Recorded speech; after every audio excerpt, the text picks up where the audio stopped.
Good evening, everyone. I'm going to open tonight's City Council Urban Affairs Committee meeting. We have multiple items on our agenda, but before I get to them, I would just like to take a quick moment to make an announcement that I was informed that Larry Fody, who was a clerk of committees for the City Council for many years, passed away today. So there are probably people in this room who do not know who he was if you didn't serve on the council when he was around, but he had a great personality. He was here as I sat in the back of the room for many meetings, and I know he was missed when the position was kind of altered away.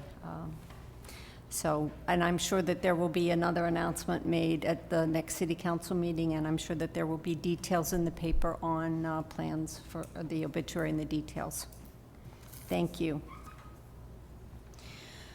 All right, we have on our agenda 5 items. The first one we're going to take up is order number 21-108-307, which is an application for a special permit from attorney Michael Brangwin on behalf of Raising Cane's Restaurants, LLC, to construct and operate a restaurant with 2 drive-through service lanes on the site at 141 Boston Post Road West.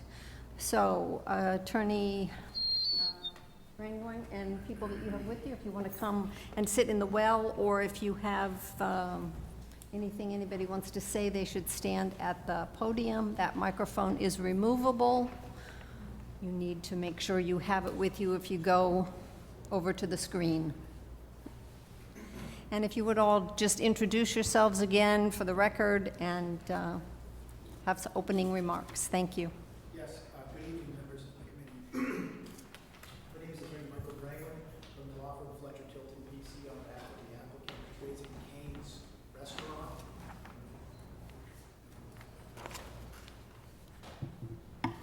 No problem. Good evening, Michael Brangwin on behalf of the applicant Raising Cane's Restaurants, LLC. With me tonight is Eric DeBrule from Bowler Engineering and Jason Adams, our traffic consultant from McMahon Associates. And we are here on behalf of the applicant who has applied for a special permit to operate a restaurant with dual-lane drive-through service at 141 Boston Post Road West, Route 20. We presented this matter to the full City Council at their last hearing, and it was referred to this committee. As presented at that time, the existing building at the site, which is currently a Loyal Companion store, the proposal is to raise the existing building, construct a new building, and the reason for the special permit is for approval of that dual-lane drive-through feature. We worked closely with city staff in the pre-site plan approval stage to come up with the best plan that would be the best use of a drive-through feature at this site, or the most efficient use of a drive-through at this site. A little bit about Raising Cane's. They have only 4. One of their unique characteristics, they're a bit new to the market in this area, but they have only 4 items on their menu: chicken fingers, French fries, coleslaw, and Texas toast.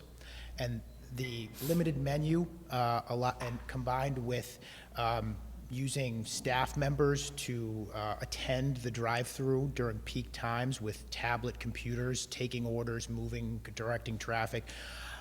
Those features combined allow them to move customers through the drive-through at very efficient, very fast speeds. The average time in the drive-through is only 2.5 minutes from entering the drive-through to leaving with your order. And that's because all of this process is streamlined. And again, is a big part of it is the attendants that are there as part of the drive-through, moving the cars through.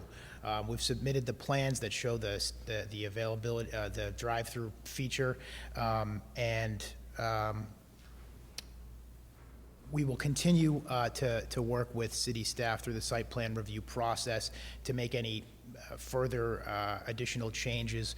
If the special permit is approved, we would be proceeding to that formal site plan review process. So the plans we've submitted are the most up-to-date, but will be finalized through the site plan review process if the special permit is approved.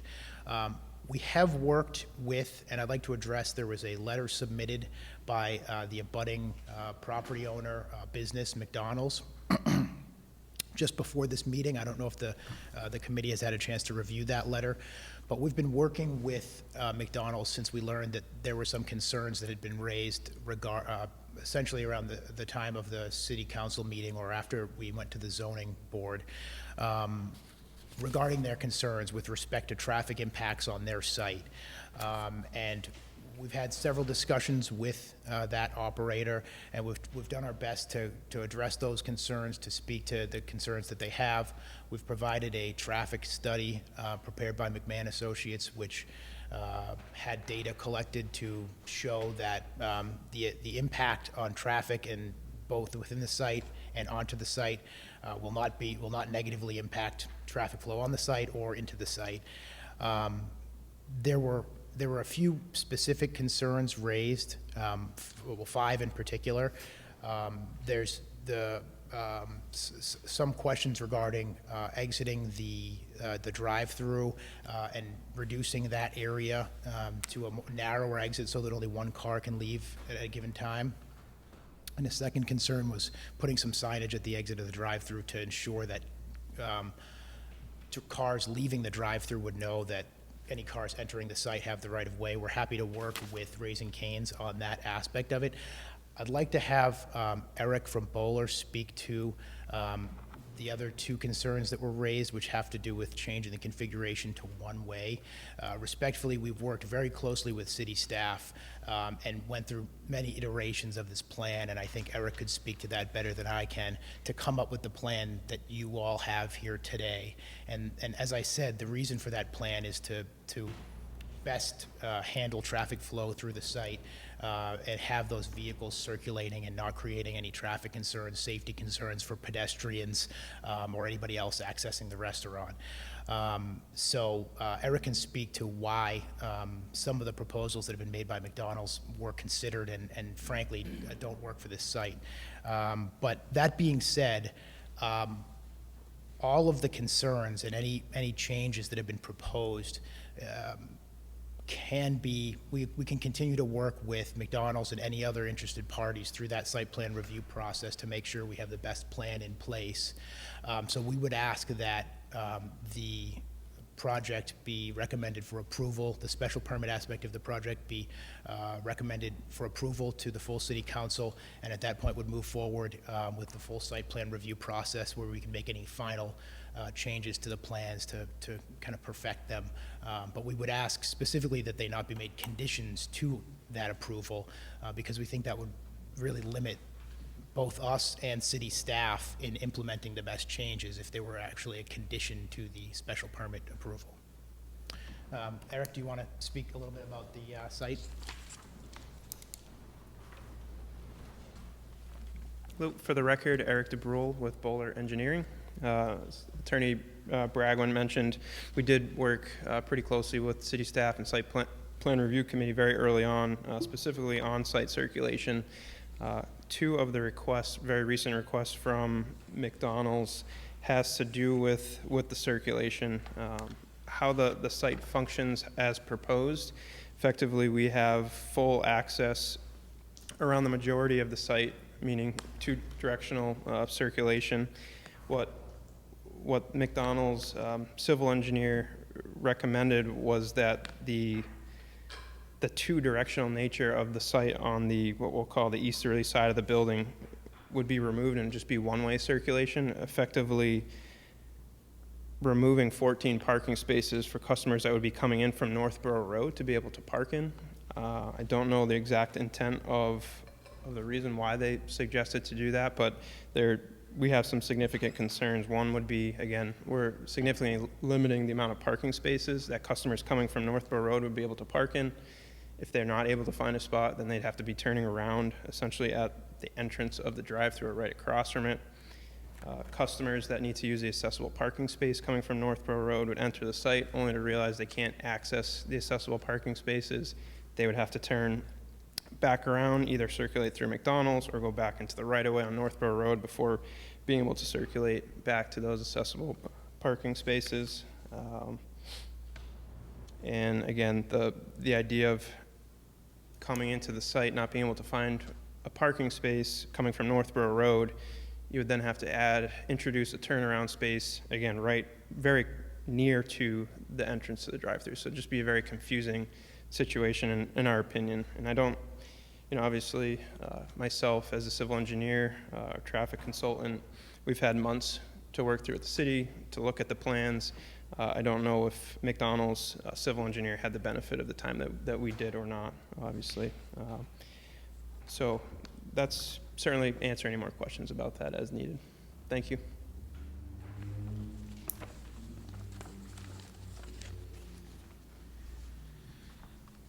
Thank you, Eric. And we felt we should address those concerns because we saw that they were raised. I don't know if there was an opportunity for the department chairs to issue comments, but we wanted to address any concerns that have been raised. But really, the overall, we think that this project meets the requirements for the issuance of a special permit in that it will have very minimal impacts and no negative impact on the area, and is certainly an appropriate use and will fit well in the conform with the surrounding neighborhood, and Raising Cane's looks forward to being a member of the business community. So we're happy to answer any questions. Thank you. Before I open this up, I do want to go through a couple of things. So, Mr. Kerrigan, do you have the PowerPoint that was sent that maybe if we have the slide of the site, is it there? Just so that the public can see it. I know we all have copies, but for people who might be curious and don't remember exactly what happened. All right, I just want for the record to read a couple of the manager's comments, and then I can read the letter from McDonald's so that it is in the record. So let's see, we heard from Priscilla Ryder, Conservation Officer, who had no comment, from Chief Breen, the Marlborough Fire Department Chief, who had no outstanding concerns. Mr. DePercio, who is with us this evening as a city engineer, said that the Site Plan Review Committee reviewed a preliminary site plan for this project several months ago. The committee made several recommendations on the site layout with respect to traffic flow at the entrance and through the site. In this revised plan, the applicant has incorporated the committee's design recommendations from the initial review. Most of my concerns regarding traffic flow are addressed by the revised layout. However, I'm not yet in receipt of the applicant's traffic report and will reserve final comments with respect to those issues until that has been reviewed. From David Georgie, the Marlborough Police Department Chief, with respect to the application for special permit for Raising Cane's, suggested changes to the traffic pattern have been implemented, and the submitted traffic analysis report indicates that the project, I will quote from him, and he's quoting from the traffic analysis, "It is not expected to have an appreciable impact on operations at any of the existing driveways serving the project site. It would not be expected to negatively impact circulation around the existing McDonald's," end quote. I do feel that the traffic flow inside of Raising Cane property may be impacted due to the turning movements in the parking lot, but I'm not sure this would negatively affect patrons visiting McDonald's. We have discussed the adjustments at site plan, and I would agree with the comments from city engineer that the applicant has made the requested adjustments. So the letter we received today from William Squires reads, "I write on behalf of McDonald's Corporation regarding the application for a special permit filed by Raising Cane's Restaurants to build a Raising Cane at 141 Boston Post Road, West Marlborough. McDonald's continues to have significant concerns regarding potential traffic, safety, vehicle circulation, and parking impacts from the project on the operation of the McDonald's restaurant located at 155 Boston Post Road, which directly abuts the project site. Representatives of McDonald's have been in contact with the Raising Cane's team to address these concerns. Most recently, McDonald's asked Raising Cane's to incorporate the following project modifications. Number one, drive-through configuration.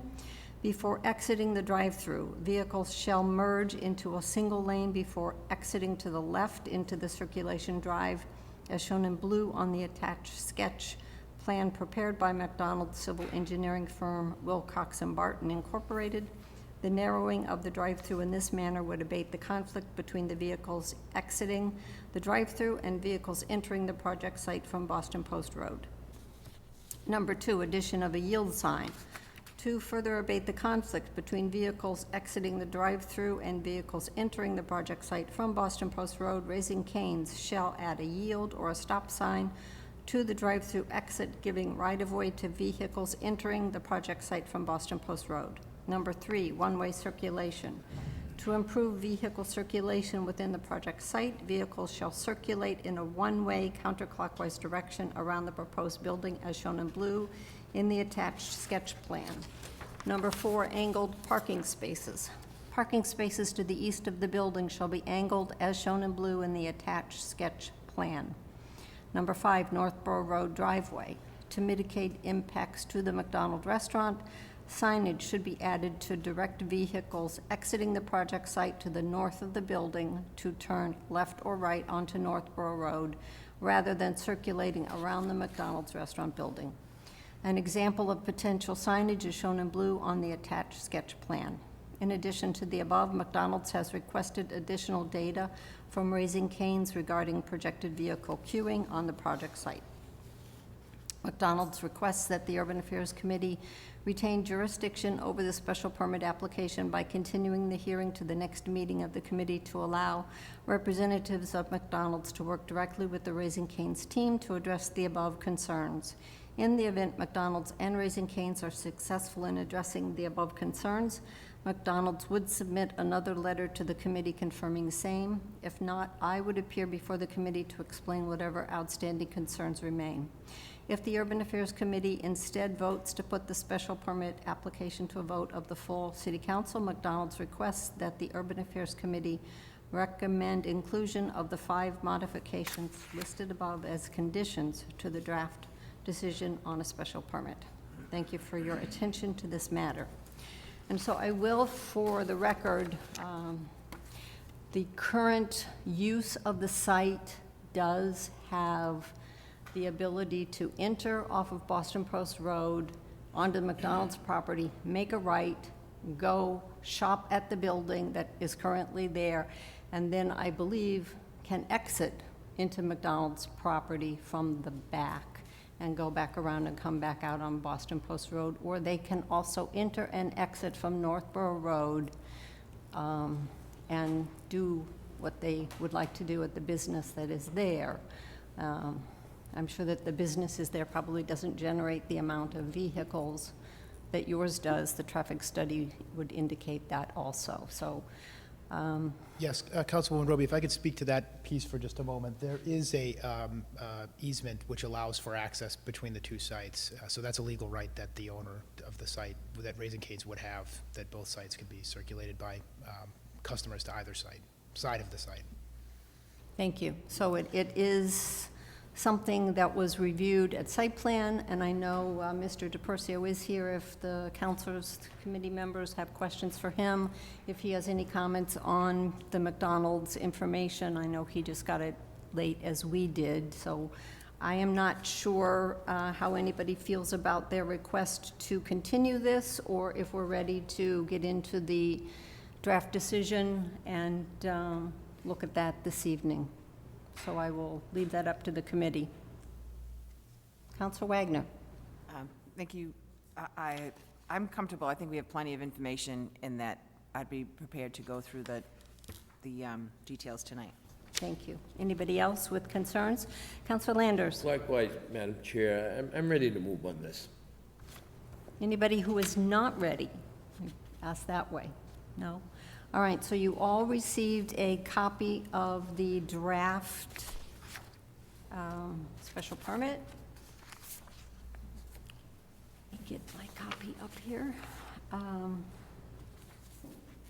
So it begins with the usual bit of information that we have that talks about the site, that they met all the regulations, that we did have the public hearing, which was opened on June 21st and continued, till July 19th.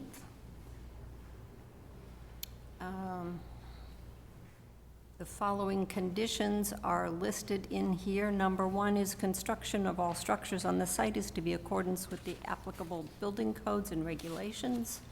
Number 2 is issuance of the special permit is further subject to the detailed site plan review in accordance with the City of Marlborough. And I believe once we finalize this special permit application, it will go back to site plan for final, to finish up that process. The applicant, its successors, and or assigns agree to comply with municipal, state, federal rules and regulations. The locations and design of signage shall be reviewed and approved by the City of Marlborough during site plan review, which I believe that they did a lot of that detail already. There will be no overnight parking at the site. The applicant, its successors, and their assigns agreed to maintain the project landscaping as shown on the plans and may be amended during site plan review. The drive-through shall employ a speaker system of a quality that seeks to minimize the noise emanating from the speaker system and in full compliance with the noise ordinance of the City of Marlborough. The drive-through audio speaker shall not produce noise at the property line greater than that which would be allowed at the property line in a residential zoning district. Number 9, all plan photo renderings, site evaluations, briefs, and other documentation as amended during the application hearing before the City Council and the Urban Affairs Committee are herein incorporated as part of the special permit. Number 10, Site Plan Review Committee may make engineering changes to the plan so long as said changes do not change the use of the project.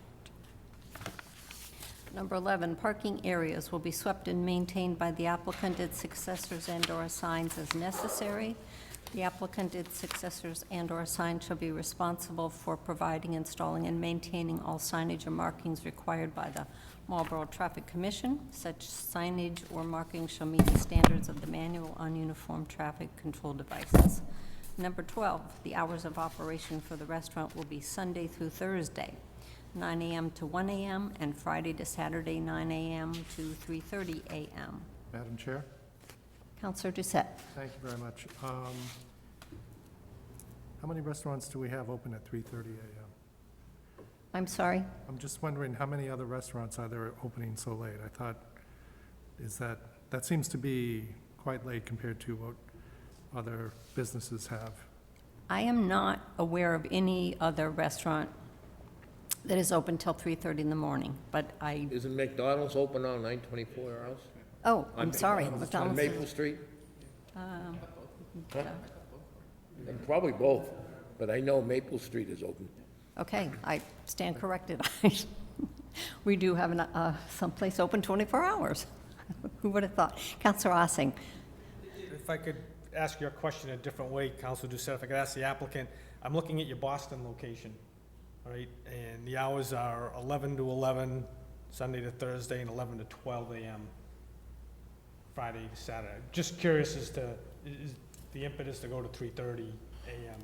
Well, unfortunately, I should have mentioned this at the beginning of my talk. Adam Karachi, who's the representative of Raising Cane's, unfortunately, at the last minute, a family member had a medical emergency that kept him from actually attending this hearing.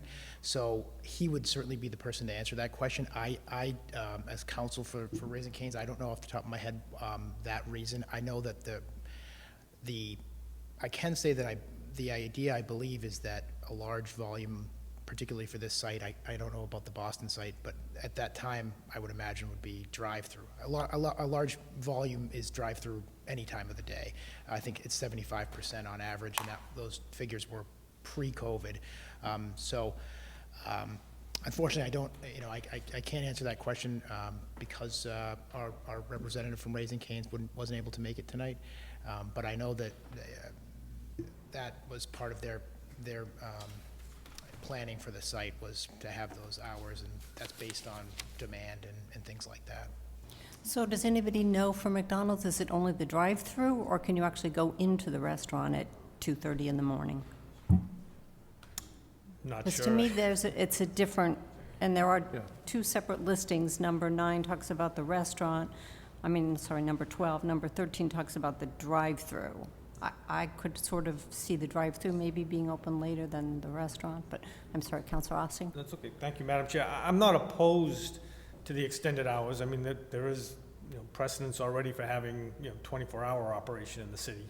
I was just more curious as to why the one in Boston had different hours, that's all. And looking at the restaurant, I don't think it has a drive-through based on its location anyway, but, so I mean, again, I'm okay, I was just more curious.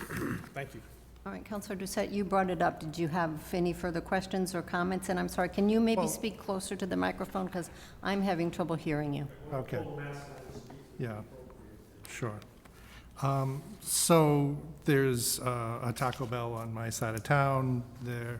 I think the drive-throughs open much later than the restaurant hours. And what we may want to do is say that the hours of operation for the restaurant are less. Let's say 1 o'clock, and then the drive-through can be open until 3:30. So, I'm not sure. I'm more interested in what the other businesses. If it's McDonald's, well, it's going to be right next to it. If that one's open 24 hours, that's a moot point. But I know that there's a lot of fast foods that basically close down the restaurant, even though they're open 24 hours after a certain time. So, All right, Counselor Wagner, I saw your hand up. Did you have a comment on the hours? Thank you, Madam President.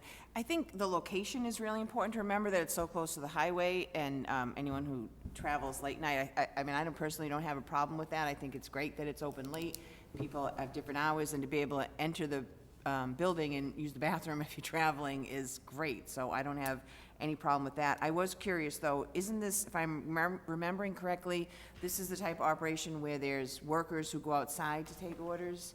And Yes. does that happen at those hours as well? It does not. The staff members the team members that staff the drive-through area, that's really for peak time, and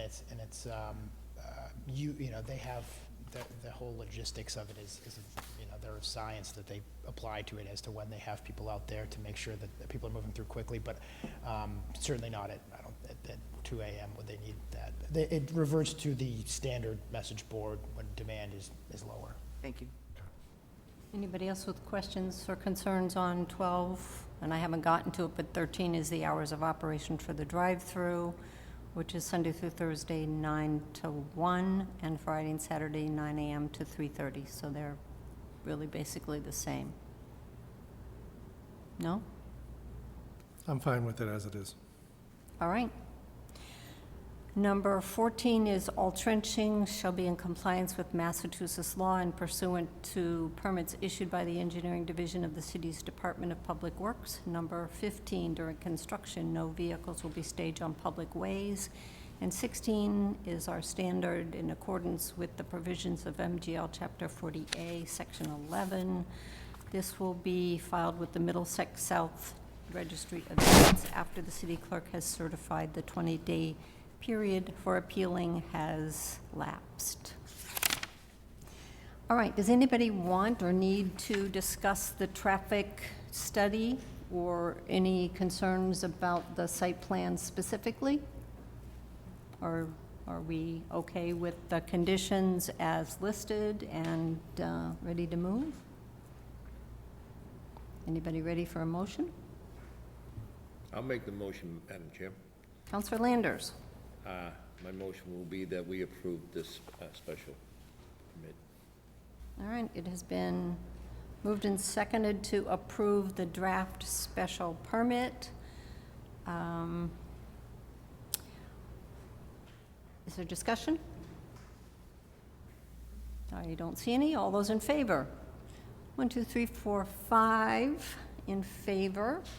That means unanimous from the committee. All right, I believe this is probably in standard form, but it does need to be looked at by our legal counsel. So what I would recommend doing is I can report this out at our meeting, which is next Monday, the full committee, or the full council, and I can ask to suspend so that this would be referred to the solicitor at that meeting, and then we would vote on this at the following meeting, which is September 13th. Does that work for all of you? And so actually the vote to recommend approval to the city council would take place on the 13th, or? Would be on September 13th. Okay, yeah, Correct. that's the council's So standard there's really no practice. need for you to come to Monday's meeting unless you want to make the trip, but it will be a simple, I would assume the council will suspend and allow this to be referred. If there's an issue with that, then it would lay on the table until the 13th, and it would just bump, but it's usually not an issue, so that's the plan. Yes, Counselor, that works. Okay, so we will, I would assume, see you on the 13th of September. And Happy Thank you. Labor Day, and we'll let you know if there are any issues. Okay. Thank you very much. Have a good Thank night. you. All right, next up, we have multiple items with Attorney Brian Falk. We will take the first one up as he rushes to have a seat. Order number 21-108-345, which is an application for a special permit from Attorney Falk on behalf of De Silva Landscaping to construct and operate a landscaper's yard at the Airport Industrial Park, 685 Farm Road, Unit 17. So the council committee members have seen lots of documents, and I don't know if you have anything you want to go over tonight, Attorney Falk, or? Sure. Thank you, Madam Chair. Everyone should have a draft decision, which I put together.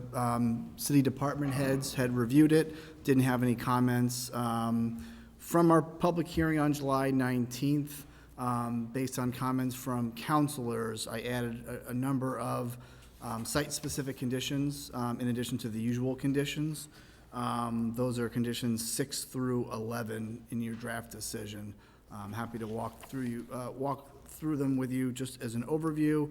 They pertain to fencing to ensure the screening of the site. Special condition 7 regarding outdoor storage areas and how those would be maintained. In particular, since this is a landscaping operation, the fire chief had wanted provisions regarding the storage of bark mulch, which we have in that condition. A provision regarding our indoor storage areas where vehicles would be stored, requiring floor drainage systems. A provision clarifying that major vehicle repairs would not be carried out on site, only minor maintenance of vehicles and equipment. And a provision regarding noise and air quality and lighting. All right, just for the record, I will go over, we did receive comments, as was mentioned.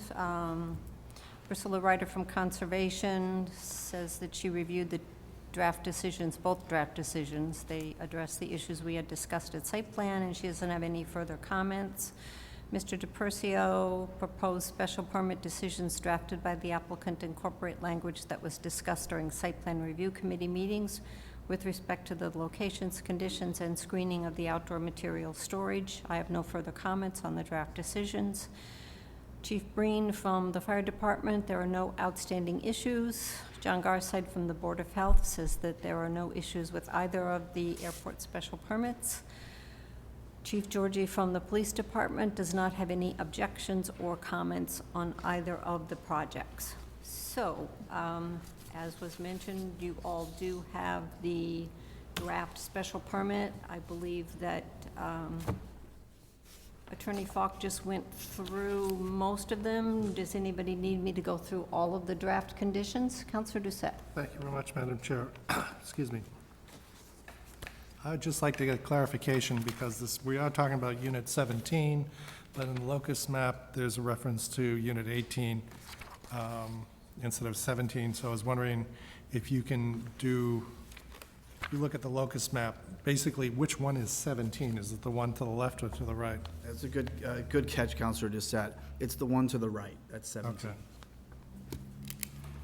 I'm surprised I didn't catch it earlier. My apologies. It's staring me right in the face right now, but I didn't see that Yeah. previously. Okay. Aside from that, I really don't see any issues with this. Thank you for the clarification. So I'm sorry, can you clarify where it says, or was it just the issue with the map On the itself? handouts here, Okay. right, there's a locus map in the upper left-hand corner, and the number circled is 18, even though the discussion is about 17. Thank you. Simple cut and paste that didn't go awry, or did go awry. Too many other things. All right, so we will make sure that that We will is, clarify that. We won't change the date on the plan, but we'll clarify the locus map. Appreciate that. okay. Are there any questions or issues with the conditions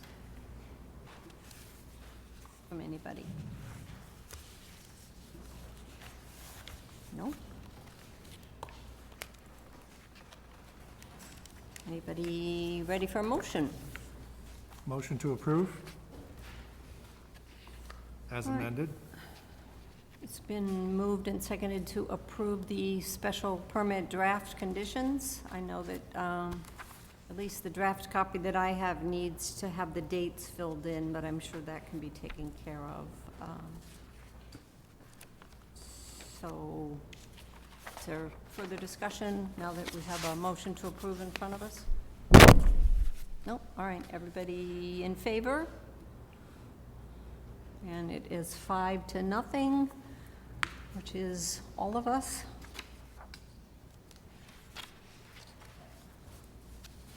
All right, I guess we are ready for our third order, which is order number 21-100-8346, which is the application for a special permit by Attorney Falk on behalf of Lorval Masonry LLC to construct and operate a contractor's yard at the Airport Industrial Park, 685 Farm Road, Unit 18.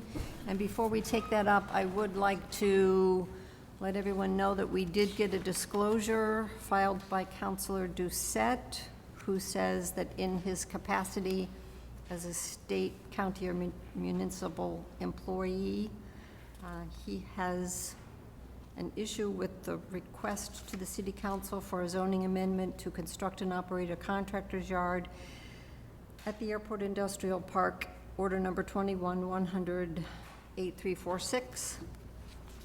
And he states that the person seeking the zoning amendment purchases merchandise from my department. I do not have any personal financial interest in any contract or sales between the applicant and my employer. Approval would authorize the proposed use for the site. So that is letting us know of his disclosure. All right, Mr. Falk, you ready for that one? I am, thank you very much. And with me is Lorval Santos, owner of Lorval Masonry. Lorval currently operates at 729 Farm Road, right next door. So he's excited to be able to move into a larger, newer premises next door at the Airport Industrial Park. Just like the last application, we had our public hearing on July 19th, received some comments from counselors which are reflected in the draft decision, which is very similar to the last decision you just reviewed. Conditions 6 through 11 cover a lot of the same territory that we just discussed. So happy to take further comments and questions, but I think a lot of the issues are identical. And Councilor said, I do see the locus map on this plan is correct, showing 18, so. All right, so once again, the comments from the managers were pretty much identical. Chief Georgie does not have any objections. Mr. Garside from the Board of Health has no issues. Chief Breen has no issues. Mr. DePercio from Engineering had no further comments, other than the fact that this was discussed at site plan review. And Priscilla Ryder from Conservation says that they were reviewed and the issues were discussed at site plan, and she has no further comments. So, do we need to go through all of the details of this? As was stated, it's pretty identical to the other special permit. No questions, no comments, concerns? Motion? Motion to approve. I'm sorry. Motion to approve. All right, it's been moved and seconded to approve. Is there discussion on the motion?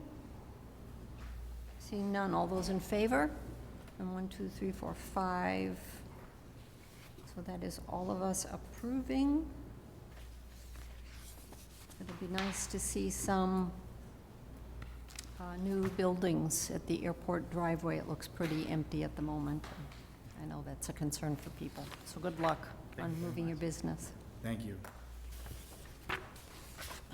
All right, number 4 on the agenda is the application for site plan review and approval from Attorney Falk on behalf of Global Montello Group Corporation to add a patio with seating next to its newly renovated all-town convenience store located at 656 Boston Post Road East within the Wayside zoning district. And I believe Mr. Falk has a few things that he would like to show. I'll let him open up for discussion that he has. And I think many of you also received a new version. He had incorporated comments from Ms. Ryder in already, so. Attorney Falk, you ready? Thank you, Madam Chair. I just wanted to pull up, I put together a PowerPoint just briefly because this is a site plan review application.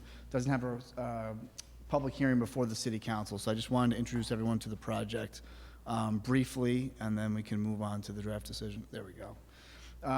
So with me is Kevin Doyle, VP of Construction for Global, and Zach Poison from Bowler Engineering. As I mentioned, application for site plan approval for the All-Town Fresh Store at 656 Boston Post Road East. And what we're doing is adding a patio with seating to the existing convenience store, which was overhauled over the last couple months. So this is, you should all have a hard copy of a kind of a blown-up version of the site plan, just so you can zoom in on the actual site improvements, which are that patio, which will have 12 seats. And then we're adding pedestrian and bicycle improvements connecting to the trail to the rear with a gravel pathway. And I'd love to claim credit, but I will give credit where credit's due to the city's department heads, in particular, building commissioner and conservation officer, who, before we submitted this application, when I was going through some of the things we're looking to do, suggested that we make these improvements to further the goals of the Wayside District. And that's why we're, before your site plan approvals is in the Wayside District, and all site plans go through the city council in the Wayside District. So this is a view of our Easton store, which will be very similar to what we're proposing for the patio. The patio at the Marlborough store will be more lengthwise along the building, but this is essentially what it will look like. Inside, the only changes we're making is we're adding a few seats indoors. Our zoning does require, if we're going to have outdoor seating, we also have to have indoor seating. So we're adding some seats along that front window in the front of the building. And this is another view of our interior with the changes that we've made converting from All-Town to All-Town Fresh. As Councilor Roby mentioned, we have a draft decision before you. You should have a red line that I put together this afternoon, which incorporates changes that were suggested by Priscilla Ryder, our conservation officer, cutting some things we didn't need, and then adding a provision regarding trail signage, because this is going to connect to the city's trail system and sidewalks. City looking to have some signage to highlight that point to folks using the site, which I think will be great for us as well. So happy to answer questions and go over the draft decision. Thank you. All right, so I will go through again the comments. The only ones I believe we received were from Priscilla Ryder from Conservation, who states that the plan as presented is fine, that she does have a few comments on the draft decisions. She is saying B1, pre-construction meeting should include the city engineer as well, which is on the red line version. B3, safety official, that language is not necessary. We have light projects or projects with some height. This is not needed for this project and can be removed. And the red line version shows that deleted. Add a D7, and D for the public is just general provisions. She's suggesting adding in, as this trail will be part of our inter and intra-community trails, the Panther and the Burrows Loop Trail, permission to add trail signage at the entrance of the trail on the sidewalk will need to be permitted. The wording could say, as this trail will allow public to access through All Town Fresh property and connect the city's public trail to the sidewalk. The applicant will allow for the city's appropriate trail signage to be attached to signposts along the way. These shall be installed by the conservation officer in conjunction with the project team prior to the issuance of the occupancy permit, which I believe you already have an occupancy permit. Is that? We do for the building. This would be for the site improvements, the patio. Because of the structure, it would require a building permit, so there would be a CO for this as well. And does, this went through site plan review, does it need to go back to site plan because of the internal changes that were made? It does not, because, again, the Wayside District, all site plan review goes through the council. We've met informally with the site plan committee, but we would not have to go back to the site plan committee once we're done here. All right. So all of those things have been added into the red line version that we have. Are there questions or comments from the committee? Counselor Doucette? Thank you very much, Madam Chair. So, on this slide, I just have a question to the left. Sorry about that. To the left of the building, are those parking spaces, and what's the squiggly lines that's in that parking space before you get to the car wash? Sorry, so this right here? Yeah. So that's just the concrete pad sorry, for the record, Zach Blazon, Boulder Engineering. That line is the concrete pad used for the underground storage tanks for the gas. Okay. Okay, so that's basically covers and things like that in that area. Okay. Yes. Thank you for the clarification.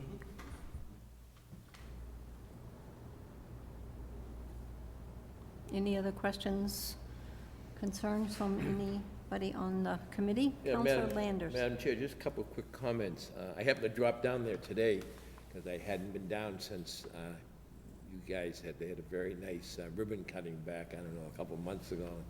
Food was very good. But I just wanted to, Madam Chair, get the idea and the combination of the way you got the sitting or standing inside, you know, plus I think the 12 outside areas. You know, I guess that's the trend for gas stations. Now, I did talk to one of the gentlemen there at the open house, and, you know, a lot of your landscaping companies, they'll pull in there in the morning, get their gas, fill up their lawnmowers, and even the boss might shout to pick up the coffee in Danish, and might even extend that to picking up sandwiches that he can give the staff at lunchtime. I think that's an interesting concept, and it's quite a facility. It's a kind of mini restaurant. You know, they have a grill and they have all kinds of neat stuff. So I think, Madam Chair, with the combination of the outdoor sitting and indoor, I think it's a plus for Old Town. That's all. Thank you. Any other comments? So as was stated, this is not a special permit, it is only site plan approval, but there are several conditions that were mentioned and recommended changes too. Anybody ready for a motion? I don't see anybody with comments or questions. I'm willing to do a motion to approve with the stated conditions. All right, Councilor Doucette has moved to approve the site plan. I will give it a second. Is there further discussion? Councilor I'd just like Wagner. to comment, I think it's an excellent addition too, and I've been to this facility, and I know contractors use it, and I just think it's a great improvement, and I love having variety, so those workers don't have to eat just chips and soda for lunch. I think it's a wonderful addition, and I think it's great. I think I love the plan.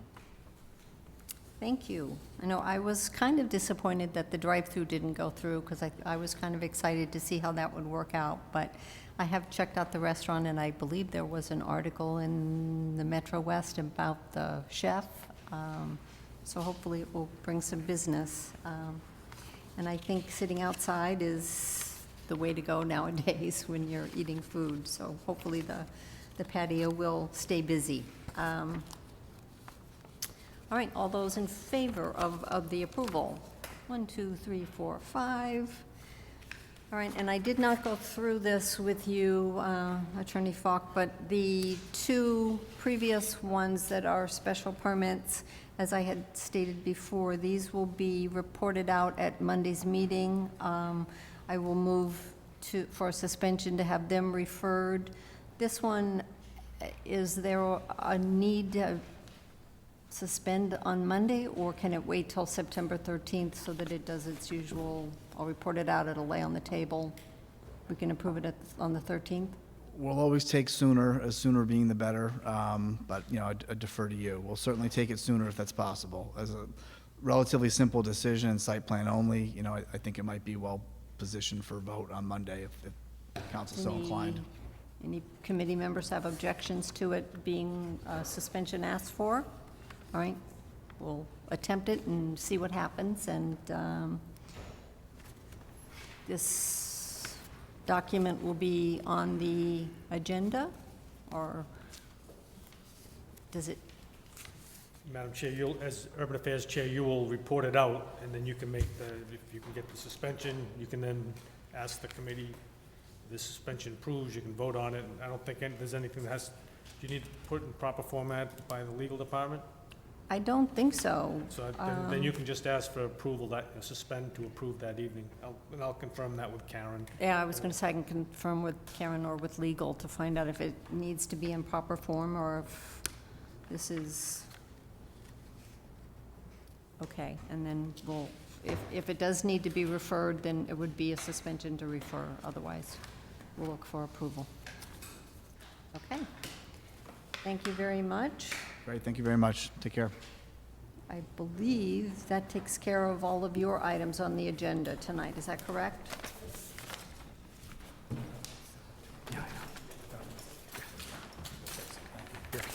All right, so the last item we have is order number 20-100-8046, which is a request from William Camuso on behalf of Camuso Enterprises LLC to operate a gas station, Shell station at 431 Lincoln Street on a 24-hour basis pursuant to Chapter 342, Section 2 of the Code of the City of Marlborough.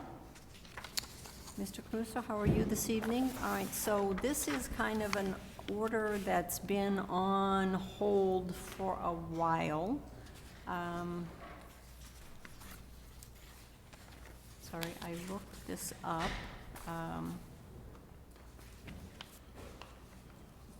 On August 24th, 2020, we approved the, let me scroll down to the right thing.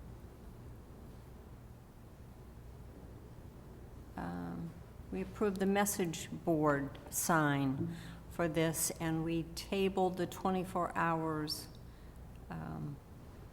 until we could get a photometric, which I think we got, and then there were concerns from the then building commissioner, and we do have comments from Mr. DePercio. Which ones? All right. This was sent, I have visited the site again during darkness to view the station light levels. The applicant has made adjustments to the lighting since it was last viewed in January, and it is less bright than it was at that time. I will defer to Commissioner Tway for final zoning decision, but in my opinion, the lighting appears to be in compliance with the general requirements of City Code Section 650-47. And I will just remind people,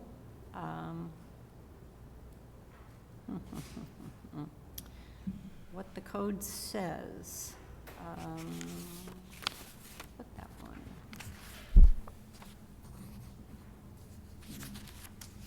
Sorry, trying to go paperless and then remembering where you put all your documents.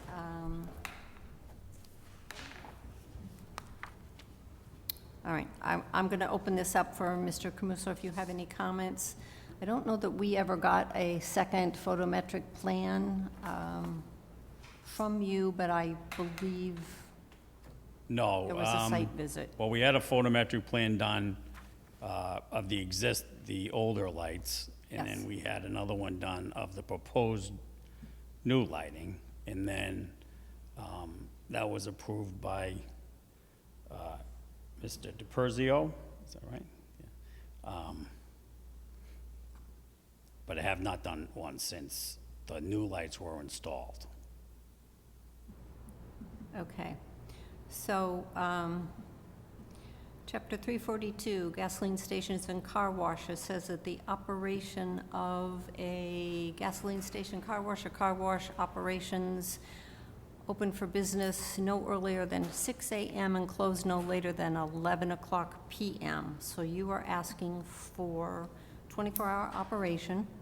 I know when we approved the light, the ExxonMobil sign, there was some concern from neighbors. I have not heard anything since then. I would assume that their concerns are probably still there, but I'm guessing since Mr. DiPerzio did go and look and says that the light levels have changed since then. It's just the issue of the 24-hour operation. And I believe all the city council members received an email from the chief of police with some history from the site. So you should have had that to look at. I don't know if anybody has questions or concerns about 24-hour operation for the site. If we approve it, it would be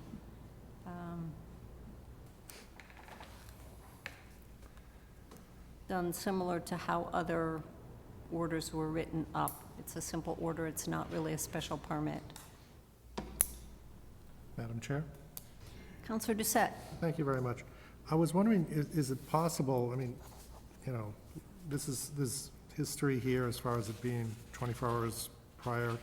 There were people that were complaining at one point that it was open at all hours.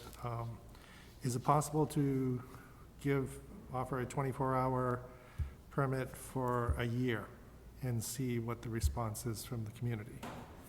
And if we get flack back, we can revisit it in a year.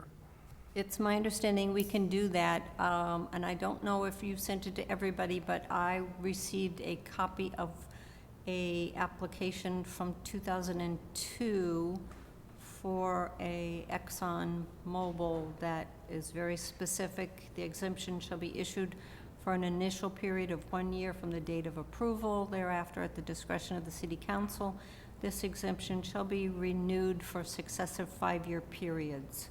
And I believe we got a response from the solicitor stating that we could continue doing that. I think that would be the best way to handle this.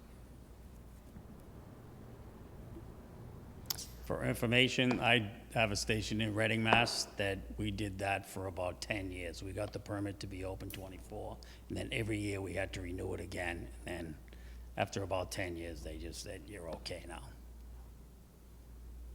So I All would right. surely be willing to do that. Well, if we do this, we can write the conditions that we want, and if that's one that is preferred by the council, then I think that that would be appropriate. There were a couple of other conditions that I can read, just if anything sounds interesting to include. The petitioner shall install, maintain, and use a video surveillance and video recording system to monitor entryways and sales attendant positions.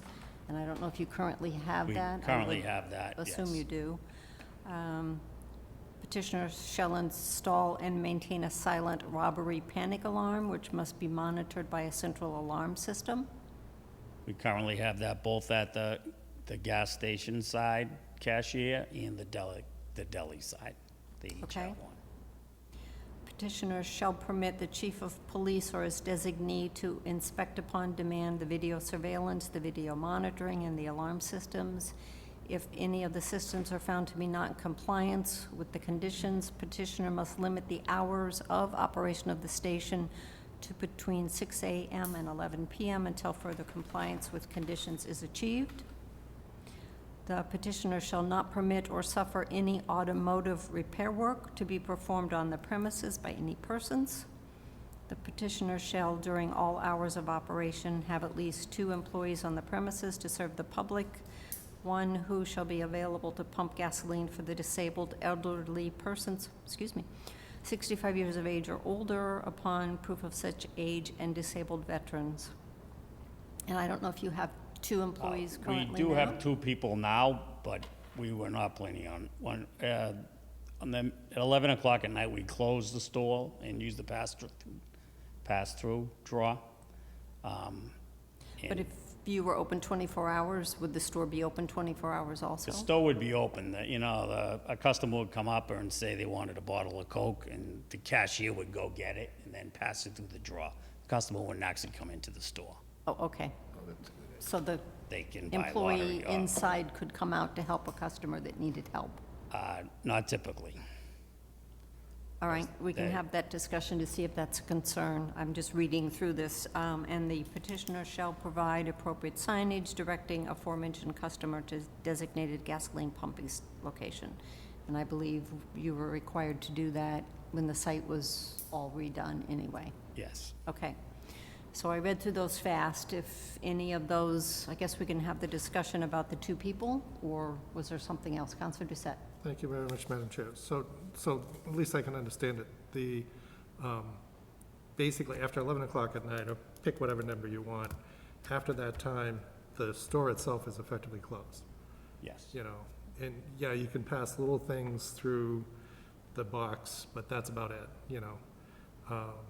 So it's a question of, from our perspective, okay, do we want to say you can deliver gas, you can provide gas to a particular time, and then after that time, the store is closed, and have that as a condition.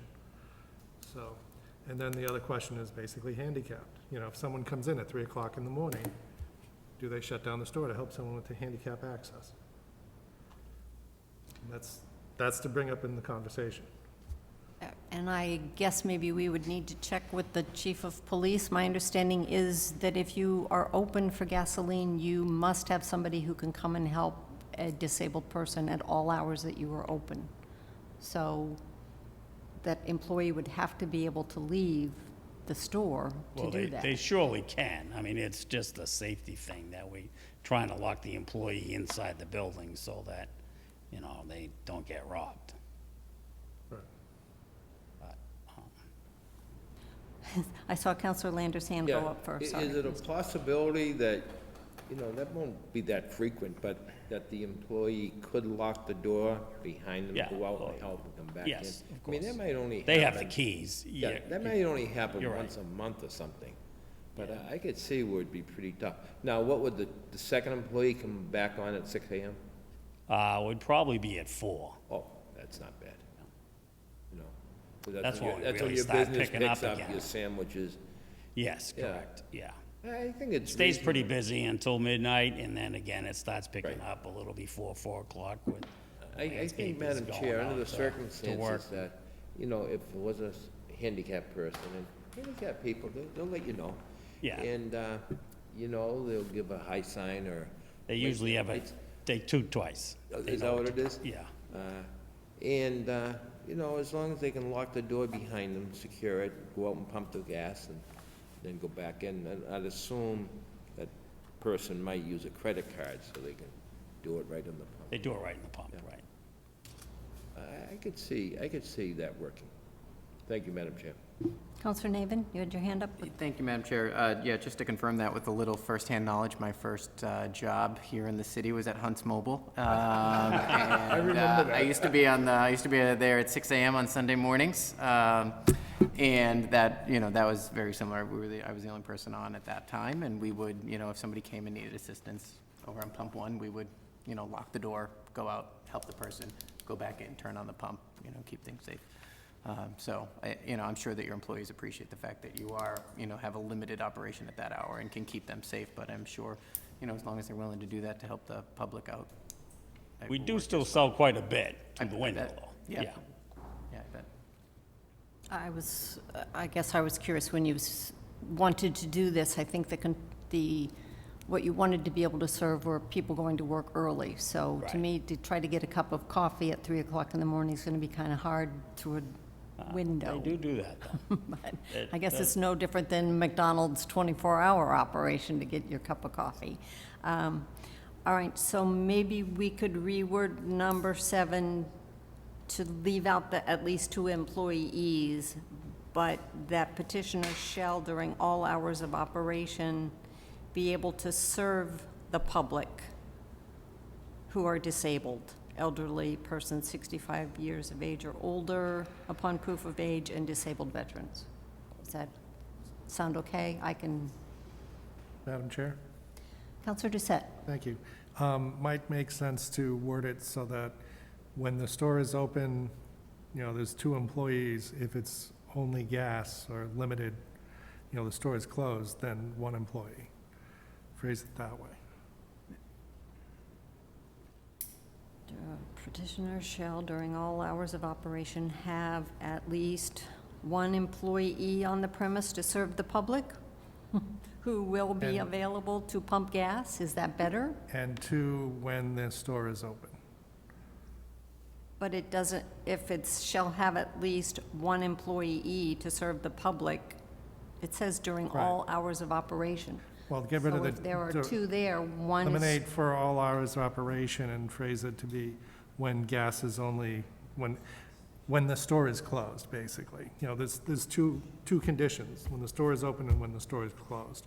but technically the store isn't really closed. You can't just go inside it. It's open. You can't go inside it. But you can still purchase things that are inside of it by a voice. I would, you can, Yeah, you're standing right next to the person. so you can get a soda, you can get a pack of gum, you can order things, it's open. But if you want, if Well, when I, the store is not open to the public, meaning that you cannot walk into the building, maybe it's a wording thing we gotta get straightened out here, and it's fine to work this through. But basically, there should be 2 employees when the store is open and people can walk in. If the store itself is not accessible to the public, maybe that's the phrase, you have 1 employee. but unless we know exactly what those hours are, and I'm not sure you know even at this point, or whether it's relevant, to me, it would still, it's the same. If, during all hours of operation, at least 1 person has to be able to help the public. If that means shutting the store down to be able to go out and do it, then they know they have to do that. Okay. Counselor Ossing, did you have a I point? was just gonna say, we've got other 24-hour gas stations in the city. One, what do they do? I mean, well, it is, it looks like they just have 1 person. I believe we have someone who knows. I also own that Oh, one. you own that one? Well, so why don't we ask the owner? That's what we do. Here's one guy running back and forth. Okay. That's Okay. exactly what we do, is we just have 1 person available. And honestly, it's very infrequently that someone comes in that's handicapped at 2 o'clock in the morning. Okay, so everybody's okay with at least 1 employee shall serve the public, basically the disabled, and let it go at that. All right, so this really just reads,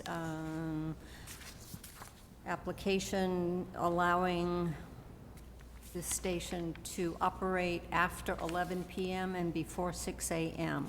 It will have the address. It's approved for a period of 1 year, expiring, this has the date on it. I guess it would depend on when this is actually approved, so I'll leave the date blank in accordance with all of the conditions that I read. And Maybe phrase it is- as 1, Madam Chair? I'm sorry? Maybe phrase it as 1 year from date of approval.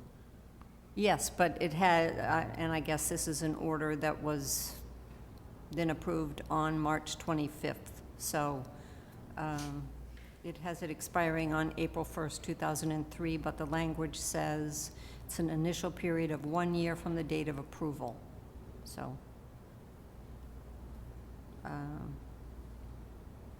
it was approved April 2nd. So I guess it was on the March 25th council agenda. It was approved by the mayor at the time on April 2nd. So we can work out the details. But everybody else, do I need to read any of those conditions again? Since I'm not sure anybody else had a copy. All right, so I will have that all ready. Again, this will be reported out on the agenda on Monday. It will lay on the table for a vote on the September 13th meeting. Madam Chair, just, Counselor Irish. thank you, Madam Chair. Thank you, Urban Affairs Committee. There is one 24/7 gas station in the city of Marlborough, that one that you do own and service. My concern is I'm very opposed to having a 24/7 in this neighborhood. Just the increase of loitering that will be happening in this neighborhood we did see the police report. So I am totally opposed to the 24/7, and I do realize you do run the only one in the city on Route 20. I would look for a compromise on timing and maybe opening up a little earlier, but I would not support a 24/7. Thank you, Madam Chair. And actually, I know, we actually, do we have a motion? To approve or not? Because I know I am also still not sure how I feel about approving this for 24 hours, especially with the comments from the police chief, with the concerns from the neighbors. I haven't Madam seen the Chair? lights. Madam Chair, I'd actually like to see a draft of this before it leaves committee. Do we want to table this in committee, and at the next meeting, you can see the draft? Is that a preference, rather than having this be part Postpone? of the report? Postpone? I'm, Not table, but postpone? Or, yes. all right, we're trying to set up a meeting as quickly as we can, but obviously then this would not be reported out on Monday, so that just postpones, but this has been laying on the table for over a year. There is a motion to keep this in committee so you all can see the draft of the conditions. All those in favor of, Well, Madam Chair, what's going to change with the there's no conditions? discussion on the postponing, so if you don't want to do that, then vote to not postpone, so. It's been moved to postpone. Counselor Doucette? Yeah, I'd just like to read it before it leaves committee and see if there's any other changes that need to get done. I mean, that's all it is at this point. I just want to visually see the draft and review it before it gets out. So, because at this point, I'm going by what the chair has been saying. I just want to see it in words, that's all. Well, that's not a bad idea. I'd support that for now, Madam Chair. All right, all those in favor of postponing this in committee? 1, 2, 3, 4. All right. It is postponed. We'll take this back up with a document that I can prepare, and we'll let you know when the next meeting is scheduled, and you can come back. Okay, thank you. Motion to adjourn? It's been moved and seconded to adjourn. All those in favor? 1, 2, 3, 4, 5. It is 8:45. Oh, not bad. No, Try 7:45. 7:45. Oh, 7:45. It's like, I'm looking at my, we are adjourned.